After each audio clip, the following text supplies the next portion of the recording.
오늘 방금 전에 김선남 집사님께서 대표 기도를 하셨는데 말씀을 전하시는 담임 목사님을 축복하셔서 예, 제가 그것을 살짝 마음으로 가로챘습니다. 예.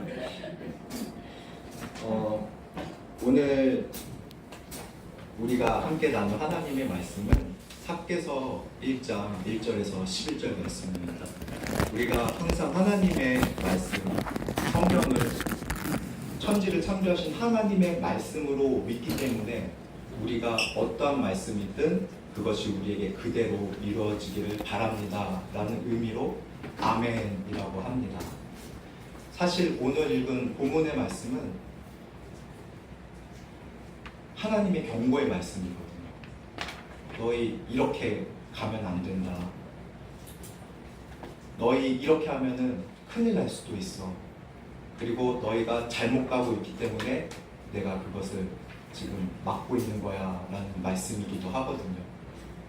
보통 우리가 하나님의 말씀을 받을 때 사랑의 하나님, 은혜의 하나님, 복 주시는 하나님 생각하기 때문에 하나님은 항상 나에게 좋은 것을 채워주시지, 내 삶을 풍족하게 해주시지, 내 삶의 많은 문제들을 해결하며 그 가운데서 하나님의 은혜가 더욱 넘쳐나게 하시지만을 기대하지만, 그런데 오늘 학개서 본문 말씀 보면 하나님께서는 우리에게 경고의 말씀을 하십니다.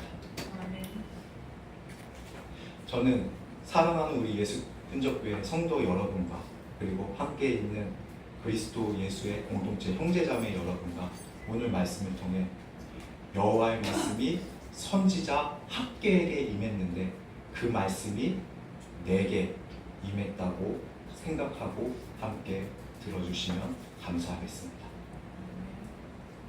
제가 일전에 여러 번 말씀을 드렸는데요. 설교 시간에도 말씀을 드렸고, 그리고 이제 저희 장명부 목장 모임이나 때로 중고등부 친구들과 교제하면서도 함께 나누는데, 저는 평일에는 저와 계약된 회사의 소속으로 고객의 집을 방문하는 방문 서비스 일을 하고 있습니다. 2달 전쯤 5월쯤에 방문한 집에서의 일이었습니다. 제가 주로 방문하는 곳이 이제 김포 한강 신도시인데 아파트들이 많이 있는 곳이에요. 그런데 이게 여러 아파트들을 많이 참 가봤습니다. 제가 한 달에 보통 70에서 80군데를 방문을 하고요. 1년이면 조금 크게 잡아서 거의 1000가정 정도를 방문을 하는 거예요. 모르는 집을 방문을 하는 겁니다. 그런데 그때 참 기억이 나는 게, 이때 방문했던 집은 다른 집들, 다른 아파트들보다 평수가 한 2배에서 거의 3배 정도는 커 보이는 집이더라고요. 그래서 순간 궁금했습니다. 이 집은 도대체 얼마 정도면 살 수 있는가? 얼마 정도의 재산을 가지면 이 집을 유지하면서 살 수 있는가? 그리고 아무래도 평수가 넓고 방이 여러 개고 하다 보니까 그 집에 채워져 있는 가전들도 우리가 흔히 생각하는 가전보다 조금 더 이렇게 값을 주고 구입해야 하는 가전제품들, 가구들로 채워져 있었어요. 그래서 저는 갑자기 그게 좀 궁금해서 땡땡노노 앱 어플을 아시죠? 거기 보면 이제 아파트 시세 이런 게 다 나오더라고요. 예전에는 뭐 검색을 해서 일일이 알아봤는데 지금은 그 어플 풀면은 그냥 내비게이션이 바로 제가 있는 위치를 잡아서 그 아파트 주변 집의 시세를 바로 알려줍니다. 그래서 그 앱을 켜고 바로 보니까 대략 한 6억에서 7억 정도 하는 집이더라고요. 문득 6억에서 7억 정도면은 굉장히 큰 돈이지, 쉽게 이게 접근할 수 없는 가격이구나. 그리고 요즘은 또 아시다시피 정부에서 대출이라고 하는 그런 레버리지를 많이 제한을 한 상태여서 그거에 도움을 받기도 쉽지가 않습니다. 그런데 또 이런 생각을 하다 보니 문득 생각들이 막 번져가는 것이, 그러면 김포에서 이 정도 평수에 이 정도의 크기의 어떤 재산을 갖고 있는 삶의 질을 서울에서 누리려면 돈이 더 많이 필요할 텐데, 그리고 또 발전하니까 영국 런던은 우리나라보다 물가가 비싸다고 하는데 그 지역에서 이 정도의 평수와 이 정도의 삶의 질을 누리려면 돈이 얼마나 필요할까? 미국 뉴욕에서, 프랑스 파리에서는. 그러니까 제가 이런 생각하는 기준이 절대 그 이하로는 내려오지 않아요. 그 이상을 바라보지 그 이하는 내려오지가 않아요. 그러면서 드는 생각이 인간의 욕심은 끝이 없구나.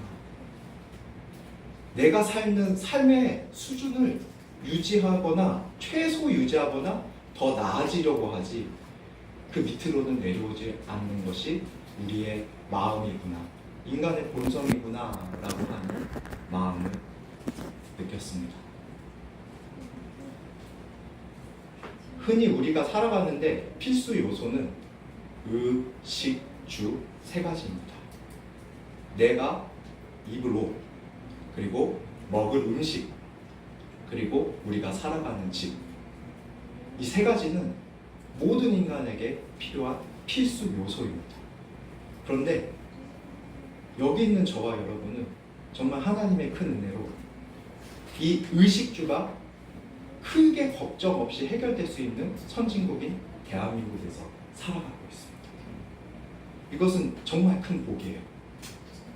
그런데 그럼에도 불구하고 우리는 여전히 만족하고 있지 못합니다. 더 나아지고 싶습니다. 더 많이 가지고 싶습니다. 더 좋은 것을 누리고 싶습니다. 더 나은 무언가를 향해 끊임없이 추구하며 살아가고 있습니다. 우리가 만족하지 못하는 이유가 무엇일까요? 하나님의 자녀, 우리 하나님의 자녀이지 않습니까? 아직 그 예수님을 영접하지 못한 일부 어린 친구들을 제외하면 우리 모두 하나님의 자녀예요. 그런데 만족하지 못해요. 하나님의 자녀인 그리스도인 우리들의 삶의 목적이 무엇인가요? 저는 오늘 학개서의 이 말씀을 통해서 하나님께서 우리에게 말씀하시는 메시지가 무엇인지 살펴보려고 합니다. 우리가 본문의 학개 선지자를 통해서 말씀하신 하나님의 마음이 어떠한지를 알기 위해 몇 군데를 살펴보기를 원합니다. 학개서 말씀 1장의 말씀은 하나님께서 바벨론 포로 생활에서 돌아온 유다 백성들에게 선지자 학개를 통해 성전 재건을 다시 독촉하시는 말씀입니다.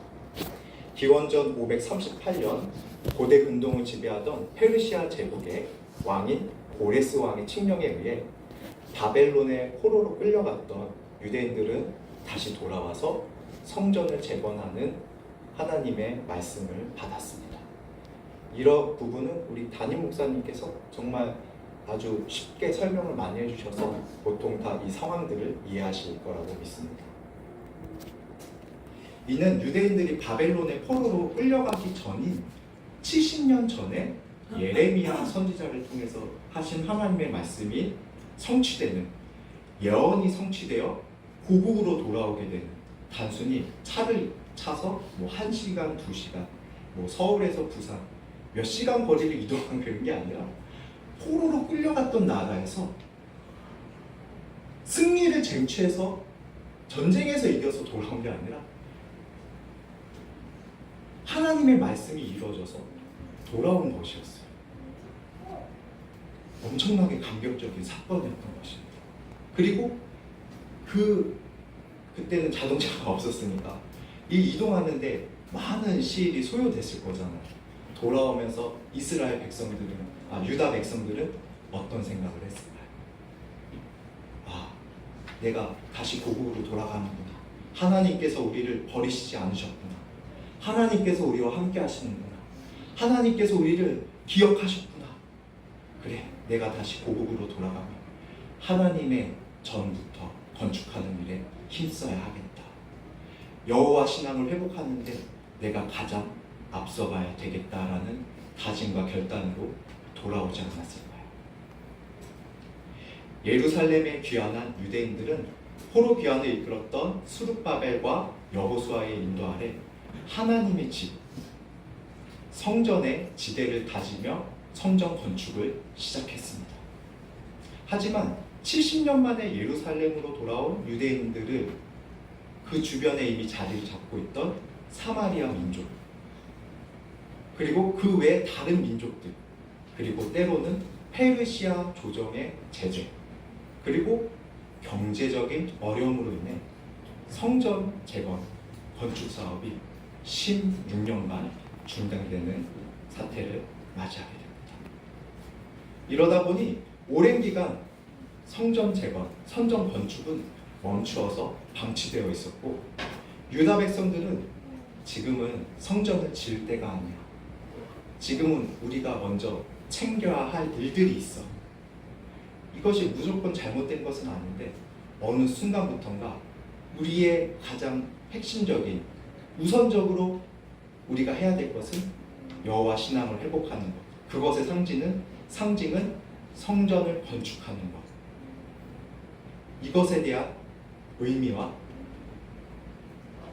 기억을 소실하고 합니다. 그리고 바로 이때 오는 본문의 말씀이 선지자 학개를 통해 하나님께서는 너희의 우선순위가 바뀌었다, 너희의 삶의 우선순위가 바뀌었다, 너희가 지금 잘못된 방향을 가는 것 같아 라는 것을 지적하시고 말씀하시는 말씀이 오는 본문의 말씀입니다. 2절 말씀을 한번 보겠습니다. 제가 읽겠습니다. 만군의 여호와가 이같이 말하여 이르노라. 이 백성이 말하기를 여호와의 전을 건축할 시기가 이르지 아니하였다 하느니라. 2절에 하나님께서는 유다 백성을 향해 내 백성이라고 부르시지 않고 이 백성이라고 말하십니다. 하나님께서는 이스라엘 백성을, 유다 민족을 자신의 자녀로 삼으셨어요. 내 백성입니다, 내 거입니다. 하나님께서는 끊임없이 이렇게 말씀하셨어요. 그런데 여기서는 이 백성이라고 말씀하십니다. 이 마음은 하나님의 뜻보다 자신들의 안위를 먼저 챙기는 백성들과 하나님 사이의 거리를 나타내는 표현입니다. 하나님께서는 서운하셨던 거예요. 서운하셨던 거예요. 그리고 이것은 뭔가 잘못되고 있는 거야라는 경고의 말씀을 하시는 거라고 볼 수 있습니다. 그리고 이어서 4절 말씀입니다. 이 성전이 황폐하였거늘 너희가 이때 판벽한 집에 거주하는 것이 옳으냐. 판벽한으로 번역된 히브리어 세프님은 나무 판자로 고급스럽게 천장과 벽을 덮은 완공된 고급 주택을 의미합니다. 하나님의 성전은 뼈대만 남은 채 16년간 방치되어 있는데 너희들은 고급 목재로 단장한 집에서 사치스럽게 살고 있구나. 너희들의 이중성이 여기서 드러나고 있구나. 내가 그것으로 인해서 서운하다라는 것을 하나님께서 지적하시는 말씀이라고 볼 수 있습니다. 이어서 5절에서 7절 말씀입니다. 그러므로 이제 만군의 여호와가 이같이 말하노니 너희는 너희의 행위를 살필지니라. 너희가 많이 뿌릴지라도 수확이 적으며 먹을지라도 배부르지 못하며 마실지라도 흡족하지 못하며 입어도 따뜻하지 못하며 일꾼이 삭을 받아도 그것을 구멍 뚫어진 전대에 넣음이 되느니라. 만군의 여호와가 말하노니 너희는 자기의 행위를 살필지니라.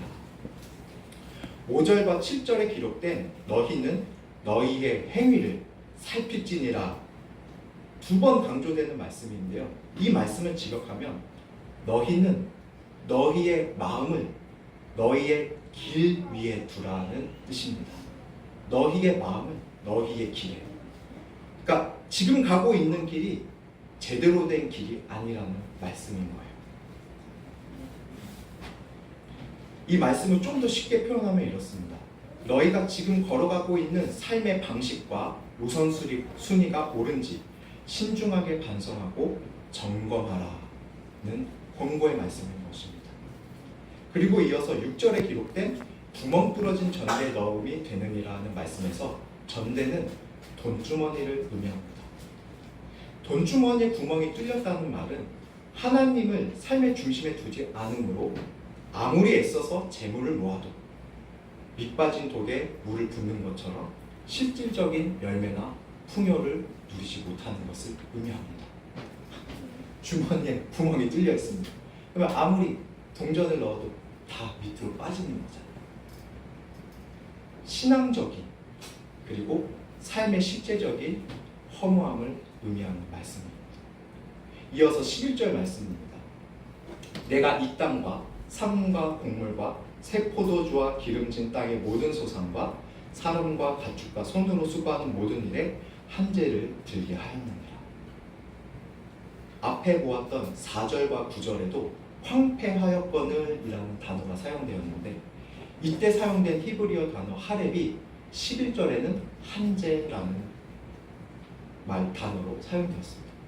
이 말은 하나님의 집을 너희가 황폐하게 내버려 두었기 때문에 내가 너희도 황폐하게 둘 거야. 가뭄으로 황폐하게 할 거야. 라는 언어 유의적인 표현이라고 볼 수 있습니다.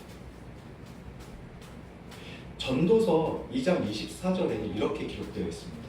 사람이 먹고 마시며 수고하는 가운데 심령으로 낙을 누리게 하는 것보다 나은 것이 없나니 내가 이것을 본즉 하나님의 손에서 나는 것이다. 사람이 수고하고 먹고 마시면서 낙을 누리는 게 굉장히 좋은 것인데 이것보다 나은 것이 없는데 이것조차도 하나님께서 주시는 것이다 라고 말씀하고 있습니다. 신약성경의 고린도전서 3장 16절 말씀입니다. 제가 읽겠습니다. 너희가 하나님의 성전인 것과 하나님의 성령이 너희 안에 거하시는 것을 알지 못하느냐. 누구든지 하나님의 성전을 더럽히면 하나님이 그 사람을 멸하시리라. 하나님의 성전은 거룩하니 너희도 그러하니라. 제가 방금 읽은 고린도전서 3장 16절 말씀에서 하나님의 성전은, 하나님의 집은 화려한 건축물이 아니라 여기 있는 우리 모두, 우리 자신을 의미한다고 기록되어 있습니다. 우리의 존재, 우리의 영혼과 우리의 몸, 우리 자신이 하나님의 성전인 거예요. 눈에 보이는 아름다운 그런 외형적인 것이 하나님의 전이 아니라 바로 우리 자신이, 우리 각자가 하나님의 전이라고 말씀하시는 겁니다. 그리고 여기서 누구든지 예외가 없습니다. 하나님의 성전을 더럽히면 하나님께서 그 사람을 멸하신다고 말씀하고 있습니다. 우리말로 더럽힌다와 멸하시리라로 번역된 히브리어 푸테이로의 뜻은 부패시키다, 망치다, 파괴하다, 손상시키다 라는 뜻입니다. 이 말인즉 하나님의 성전이 너희 자신을, 우리 자신을 우리가 황폐하게 내버려 두면, 손상시키면, 부패하게 내버려 두면 나도 너희를 파괴할 거야. 너희를 망가뜨릴 거야. 라고 말씀하시는 것입니다. 이거 좀 이상하지 않나요? 사랑의 하나님인데, 우리를 복 주시는 하나님인데, 은혜 하나님인데 우리를 망가뜨리신다고, 우리에게 이런 힘든 상황을 주신다고.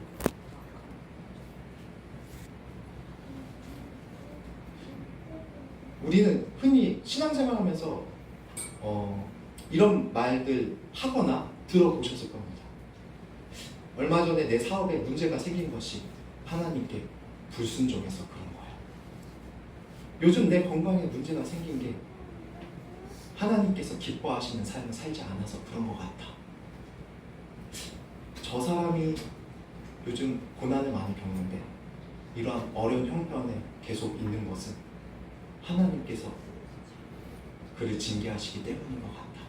이런 생각들 우리 자신을 향해서 또는 주변의 다른 그리스도인들을 생각하면서 때로는 기도하면서 한 번씩 생각해 보셨을 수 있을 것 같습니다. 사랑하는 예수 흔적교회 성도 여러분, 함께 예배하는 형제자매 여러분, 사실 목회자로서 이런 얘기하는 것은 많이 불편합니다. 우리 성도님들이, 그리고 저도 마찬가지로 힘든 일 겪고 어려운 일 겪을 때 하나님께서 다 해결해 주실 거예요. 시간이 지나면 다 괜찮아질 거예요. 좋아질 거예요. 라고 위로하고 축복하면 얼마나 좋겠습니까? 그런데 이 말이 때로는 축복이 아닐 수 있어요. 위로가 아닐 수 있어요. 진짜 우리에게 필요한 말이 아닐 수 있다는 겁니다. 물론 지금 내가 겪는 삶의 여러 가지 문제들, 여러 가지 어려움들을 모두 다 하나님의 경고와 징계로 해석하는 것은 굉장히 큰 오해를 낳을 수 있습니다. 그런데 내가 겪는, 내가 예상하지 못한, 뜻하지 않은 질병 또는 고난, 해결하기 어려운 삶의 문제에 봉착한 이유가 어쩌면 하나님의 성전인 저와 여러분, 우리 자신을 돌보는데, 우리 자신을 돌보는데 소홀히 했기 때문에 하나님께서 허락하시는 경고의 메시지일 수가 있다는 뜻입니다. 직장, 건강, 자녀의 성장, 기타 여러 가지 우리가 이것만은 문제가 생기면 안 된다고 여기는 많은 삶의 영역에서 문제가 생기고 어려움이 발생하고 불편이 발생하는 것은 하나님께서 우리에게 경고하시기 위해 삶을 통째로 흔드시는 것일지도 모른다는 것입니다. 그리고 하나님께서는 우리가 의지할 대상이 하나님이심을 비로소 그 인생을 통째로 흔드는 그 사건을 통해서 깨닫게 되었을 때 우리의 최우선순위는 하나님이심을, 하나님을 추구하는 것이 우리 삶에서 가장 중요함을 깨닫게 되었을 때 하나님은 그때서야 희미하게 우리의 귀, 우리의 마음에 말씀하십니다. 사랑하는 아들아, 사랑하는 딸아, 내가 너를 기다리고 있었다. 내가 너를 기다리고 있었다. 나의 목소리에 귀 기울이기를 내가 기다리고 있었다. 라고 말씀하십니다.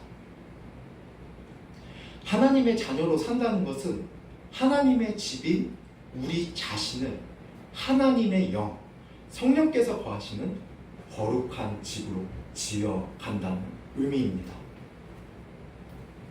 그리고 거룩한 집을 지어간다는 것은 우리의 삶의 방식을, 우리가 살아가는 삶의 방식을 하나님의 자녀답게 구별해 간다는 것을 의미하는 것입니다. 그러므로 우리 꼭 기억해야 되는 게, 예수님 영접한다고 물론 하나님의 나라가 우리에게 임합니다. 그리스도 예수를 통해 주어지는 하나님의 나라가 우리에게 임하는데 바로 만사형통, 무병장수, 부귀영화를 누리는 그런 천국이 우리에게 임하지 않아요. 예수 그리스도를 영접하면 우리는 건축자가 되는 겁니다.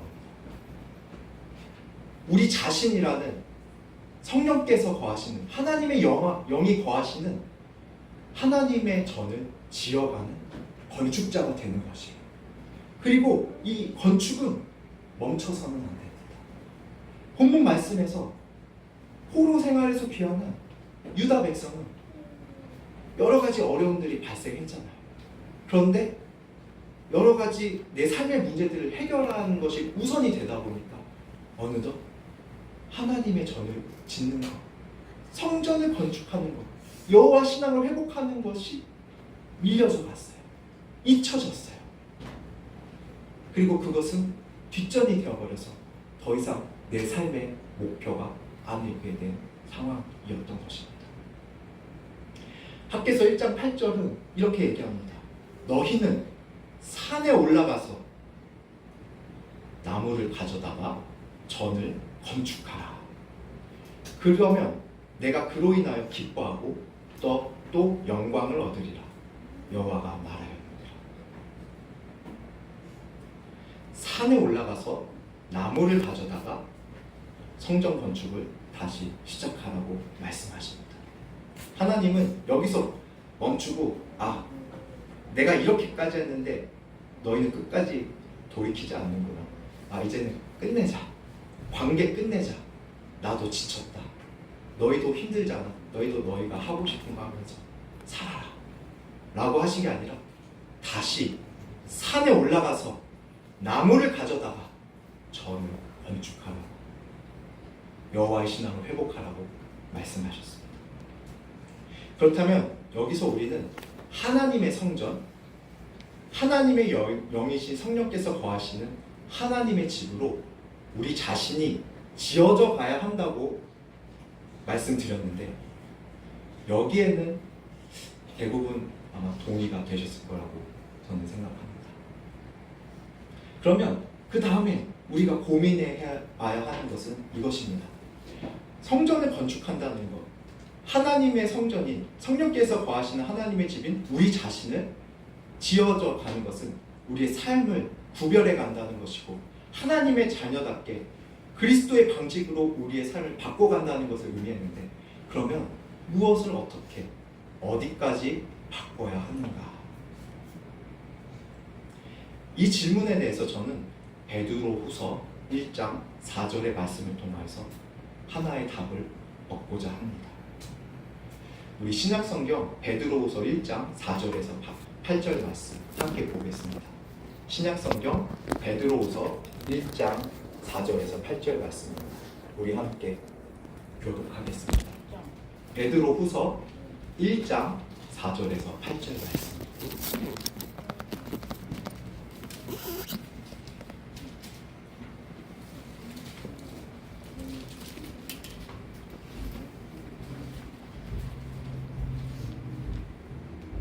신약성경 뒷부분에 있습니다. 베드로후서 1장 4절에서 8절. 한 절씩 교독하겠습니다. 제가 먼저 읽겠습니다. 이로써 그 보배롭고 지극히 큰 약속을 우리에게 주사 이 약속으로 말미암아 너희로 정력을 인하여 세상에서 썩어질 것을 피하여 신의 성품에 참여하는 자가 되게 하려 하셨으니, 그러므로 너희가 더욱 힘써 너희 믿음의 덕을, 덕의 지식의 절제를, 절제의 인내를, 인내의 경건을, 경건의 형제 우애를, 형제 우애의 사랑을 더하라. 함께 읽겠습니다. 이런 것이 너희에게 있어 부족한즉 너희로 우리 주 예수 그리스도를 알기에 게으르지 않고 열매 없는 자가 되지 않게 하려니와. 아멘. 여기 베드로후서 1장 4절의 말씀에서 하나님께서 우리를 하나님의 자녀 삼으신 목적이 나오는데요. 그 목적은 신의 성품에 참여하는 자가 되게 하시기 위함.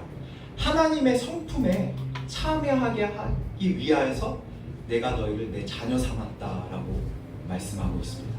그리고 하나님께서는 이것을 이뤄갈 하나님의 자녀들에게 보배롭고 지극히 큰 약속을 주셨다고 하는데, 이 보배롭고 지극히 큰 약속은 저는 두 가지 의미를 지닌다고 생각하는데요. 첫째로는 하나님이 우리와 함께 하신다는 것입니다. 하나님이 우리를 떠나지 않으시고 하나님이 우리와 영원히 함께 하시는 것, 이것이 보배롭고 지극히 큰 약속의 첫 번째 의미라고 생각하고요. 두 번째 의미는 우리에게 주어질 새 하늘과 새 땅, 요한계시록 22장에 나오는 새 하늘과 새 땅, 우리가 궁극적으로 가게 된 완전한 하나님의 나라, 어떠한 아픔도 슬픔도 부패도 없는 어린 양의 보좌로부터 생명수가 흐르는 하나님의 나라, 그 하나님의 나라와 하나님께서 우리를 떠나지 아니하신다고 하는 것이 보배롭고 지극히 큰 약속이라고 저는 믿습니다. 그리고 이 약속의 목적은 세상의 정욕으로 인해 썩어질 것을 피하여, 다시 말씀드립니다. 세상의 정욕으로 인해 썩어질 것을 피하고 하나님의 거룩한 성품, 신의 성품을 닮아가게 하는 삶을 살게 하고자 하나님께서 우리를 당신의 자녀 삼으셨다고, 우리를 구원하신 목적이 바로 이거라고 말씀하고 있습니다. 5절부터 7절에는 신앙 성장의 8단계가 나와 있습니다. 이 신앙의 성장 과정은 믿음으로 출발해서 사랑으로 완성되는 과정입니다. 한 가지씩 제가 짧게 말씀드리겠습니다. 먼저 믿음입니다. 믿음은 하나님을 향한 단순한 신뢰이자 모든 성장의 출발점입니다. 로마서 1장 17절에 이렇게 기록되어 있죠. 의인은 믿음으로 말미암아 사나니 믿음으로 믿음에 이른다. 믿음이 신앙의 출발점입니다. 우리는 믿음으로 구원을 받았습니다. 구원을 받았다는 것은 시작했다는 것입니다. 바로 하나님 나라 천국에 간다는 게 아니라 믿음으로 우리는 시작을 했다는 거예요. 성전 건축, 우리 자신을 하나님의 집으로 짓는 것은 시작했다는 의미입니다. 그 다음에 덕입니다. 덕은 도덕적인 탁월함, 믿음에 따른 선한 행위와 도덕적 일품을 이야기합니다. 세 번째로 지식입니다.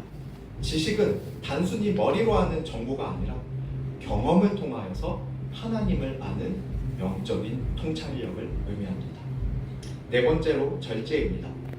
지식을 바탕으로 자신을 통제하고 조율하는 능력을 이야기합니다. 그리고 이어서 인내입니다.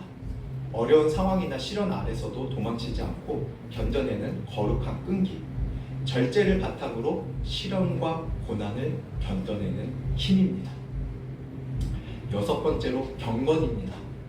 하나님을 향한 올바른 두려움과 일상 속에서의 예배자적 삶, 즉 인내 속에서 하나님을 경외하고 올바른 관계를 유지하는 태도를 말합니다. 일곱 번째로 형제 우애를 말씀드리겠습니다. 경건을 바탕으로 성도 간에 나누는 따뜻한 우정과 배려입니다. 여덟 번째로 사랑입니다. 아무런 조건 없이 자신을 내어주는 하나님의 대속적인 사랑, 모든 덕목의 완성이자 최상위 단계를 말합니다. 여기 8가지는 제가 나중에 목장 모임에 필요하신 분들은 한 번 더 말씀을 드리겠습니다. 그리고 8절에는 이렇게 기록되어 있습니다. 이런 것이 너희에게 있어 흡족한즉 너희로 우리 주 예수 그리스도를 알기에 게으르지 않고 열매 없는 자가 되지 않게 하려니와. 여기서 흡족한 뜻의 뜻은 존재할 뿐만 아니라 계속해서 늘어나는, 자라나는, 넘쳐나는 상태를 뜻합니다. 우리의 신앙이, 우리의 성품이 고정되어 있는 것이 아니라, 멈춰져 있는 것이 아니라 끊임없이 자라나야 한다는 것을 의미하는 것입니다. 그리고 알기에, 5절에 나오는 지식, 그노시스라고 하는 헬라어와 같은 말인데요. 한층 더 완전하고 깊은 인격적인 암, 하나님을 인격적으로 아는 것입니다. 우리가 서로를, 가족을, 우리 관계에 있는 많은 지인과 친구들을 인격적으로 아는 것처럼, 그냥 단순히 저 사람이 어떤 사람이다, 어디에 사는 사람이다, 어떤 직업의 사람이다가 아니라 인격적으로 아는, 감정을 주고받는 삶을 의미한다는 것입니다. 그리고 게으르지 않고, 이 게으르지 않는다는 것은 열정적으로 일하는 것, 부지런한 상태를 말하는 것입니다. 그리고 열매 없는 자, 열매가 없다는 것은 이 8가지 덕, 믿음, 덕, 지식, 절제, 인내, 경건, 형제의 사랑, 이 8가지가 메마르지 않고 실질적인 열매를 맺어야 한다는 것을 말하는 것입니다. 그러므로 요약해서 이 베드로후서 1장 4절에서 8점을 말씀드리면 이렇습니다. 믿음의 덕의 지식을, 지식의 절제를, 인내의 경건을, 경건의 형제회를, 형제회의 사랑을, 이 8가지 덕을 우리 안에 풍성하게 채워져 갈수록, 우리 내면에 뿌리 깊게 자리 잡아 갈수록 이 8가지의 덕들이 우리 안에 점점 더 가득 차고 채워져서 우리의 신앙과 우리의 성품이 고정되어 있는 것이 아니라, 때로는 후퇴되는 것이 아니라 점점 자라서 열매를 맺게 된다. 그래서 너무나 만족스러운 상태까지 이룰 수 있다라는 뜻입니다.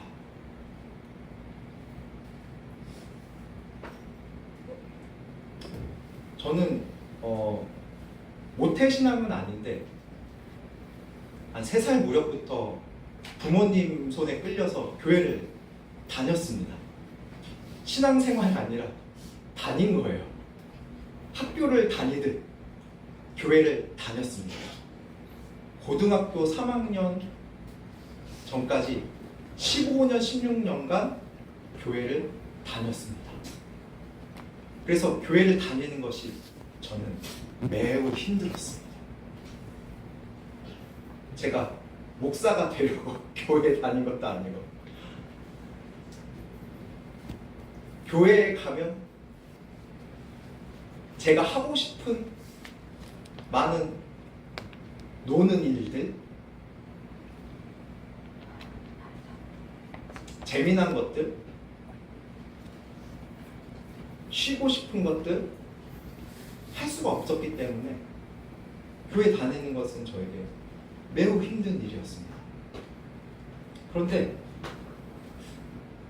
언제부터인가 하나님의 말씀이, 하나님이 믿어지기 시작하더라. 저는 그래서 지금 우리가 하나님의 말씀이라고 우리가 믿는, 천지를 창조하시고 알파와 오메가이신 하나님께서 최고이신 하나님께서 말씀하시는 이 말씀과 우리가 살아가는 일반적인 우리의 실생활, 우리의 삶은 너무나 다르다라는 생각을 요즘 참 자주 하는 것 같습니다. 우리의 삶을 살아가는 우리의 직장, 우리가 다니는 학교, 학생들은 학교와 학원을 다니잖아요. 우리가 듣는 많은 메시지들은 하나님께서 우리를 사랑하시고 우리를 향한 계획이 있다는 얘기를 30초도 하지 않습니다. 우리가 살아가는 세상에서는 그렇게 얘기해요. 건강이 최고입니다. 돈을 많이 가져야 합니다.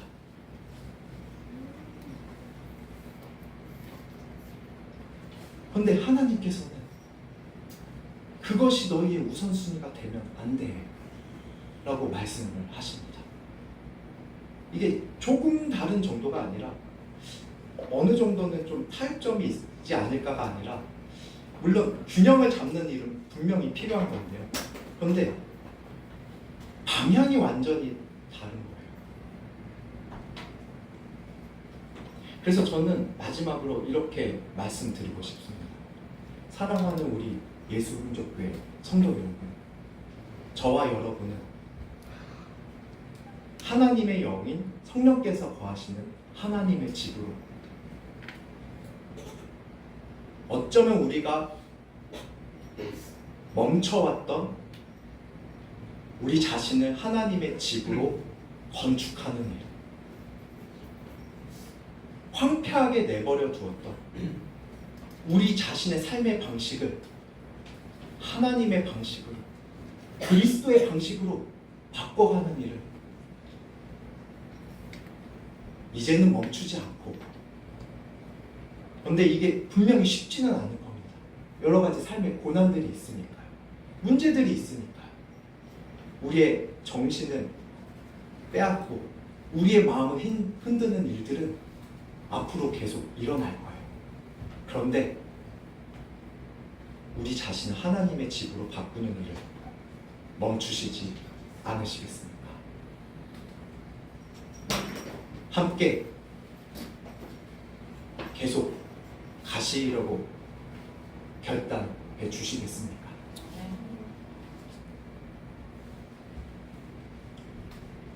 우리가 하나님의 자녀이고 우리 자신은 하나님의 영, 성령께서 거하시는 하나님의 성전을 믿으시는 거죠. 네, 제가 한 말이 아니라 성경에서 나오잖아요. 성경에서 그렇게 얘기하고 있잖아요. 우리는 하나님의 집으로 우리 자신을 잘 지어가야 합니다. 계속 개발해야 합니다. 멈추지 않아야 합니다.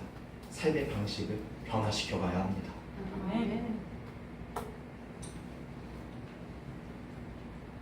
우리 자신의 행위를 살펴보기를 원합니다. 우리 자신의 삶을 면밀히 들여다보기를 원합니다. 그리고 우리가 놓치고 있는 것이 있다면 그것을 강하게 붙잡기를 원합니다. 그리고 그것이 우리의 힘으로 안 된다면 간절히 기도하기를 원합니다. 그리고 이렇게 간절히 기도할 힘조차 없으면 이것을 원하는 마음, 이것을 열망하는 마음을 하나님 주시옵소서. 하나님 주시옵소서. 내가 하나님의 소원으로, 하나님의 열망으로 가득 찰 수 있도록 나를 붙들어 주시옵소서 하고 간절히 나가기를 소망합니다. 아멘. 마지막으로 로마서 12장 2절의 말씀을 봉독하고 말씀을 마치겠습니다. 로마서 12장 2절 말씀입니다. 너희는 이 세대를 본받지 말고 마음을 새롭게 함으로 변화를 받아 하나님의 선하시고 기뻐하시고 온전하신 뜻이 무엇인지 분별하도록 하라.